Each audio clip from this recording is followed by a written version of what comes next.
Assalamualaikum warahmatullahi wabarakatuh.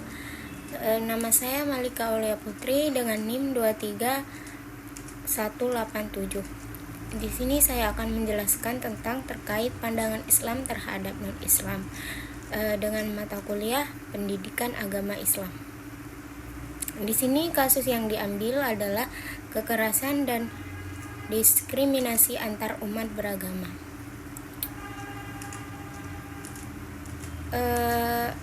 Kita mulai dari pembahasan terlebih dahulu. Salah satu kasus yang sering muncul terkait pandangan Islam terhadap non-Islam adalah diskriminasi atau pengucilan sosial terhadap non-Muslim. Ada beberapa contoh kasus yang dapat terjadi, yaitu diskriminasi dalam pekerjaan. Non-Muslim dapat mengalami diskriminasi ketika mencari pekerjaan atau di tempat kerja.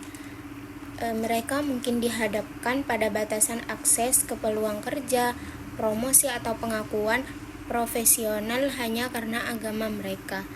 Yang kedua yaitu pembatasan kebebasan beragama.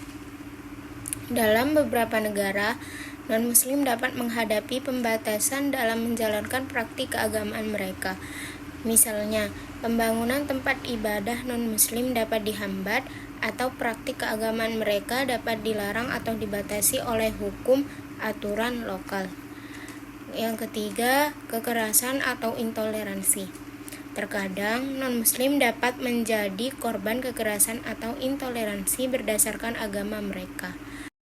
Serangan terhadap tempat ibadah non-Muslim atau penindasan terhadap individu non-Muslim dapat terjadi dalam kasus-kasus yang ekstrim.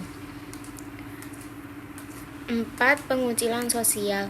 Non-Muslim dapat menghadapi pengucilan sosial dalam masyarakat yang mayoritas Muslim. Mereka mungkin diperlakukan sebagai orang asing atau dianggap tidak setara dalam berbagai aspek kehidupan sosial, termasuk perkawinan, interaksi sosial, atau akses sumber daya publik. Dampak dari rumusan masalah di atas dalam konteks sosial, politik, dan hubungan antar beragama antara lain. Pertama, sosial. Pandangan Islam terhadap non-Islam dapat mempengaruhi hubungan antara individu dalam kelompok masyarakat. Jika pandangan tersebut tidak mengedepankan toleransi dan penghormatan terhadap perbedaan agama, hal ini dapat menyebabkan ketegangan, konflik, atau diskriminasi antar umat beragama. Yang kedua, ada politik. Pandangan Islam terhadap non-Islam juga dapat mempengaruhi kebijakan politik yang diambil oleh pemerintah yang berlandaskan Islam. Implikasi politiknya dapat mencakup regulasi terkait hak-hak minoritas agama, kebebasan beragama, atau perlindungan hukum bagi non-Muslim. Yang ketiga, ada hubungan antar umat beragama.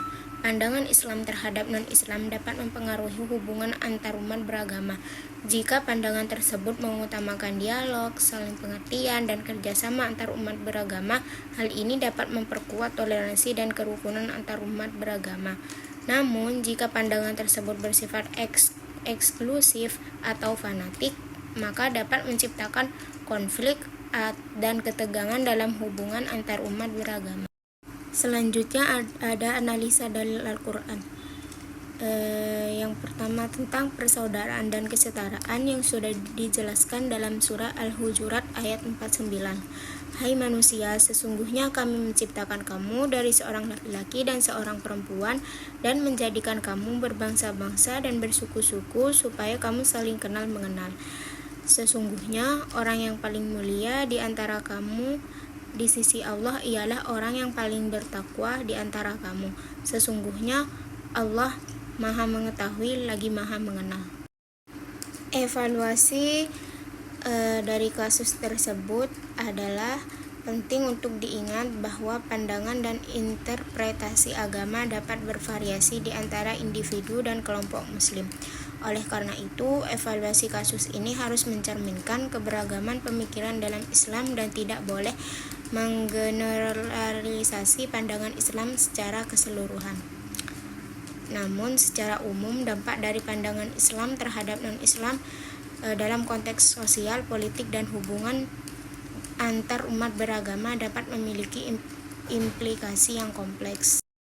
Jika pandangan tersebut tidak mengedepankan toleransi, penghormatan, dan dialog antar umat beragama, hal ini dapat menyebabkan ketegangan, konflik, atau diskriminasi dalam masyarakat. Evaluasi kasus ini harus mempertimbangkan aspek-aspek tersebut serta mengapresiasi upaya-upaya dalam Islam untuk membangun kerukunan antarumat beragama. Penting juga untuk mendorong dialog terbuka dan saling pemahaman antara penganut Islam dan non-Islam untuk membangun masyarakat yang lebih inklusif dan harmonis. Cukup sekian dari saya, kurang lebihnya mohon maaf. Wassalamualaikum warahmatullahi wabarakatuh.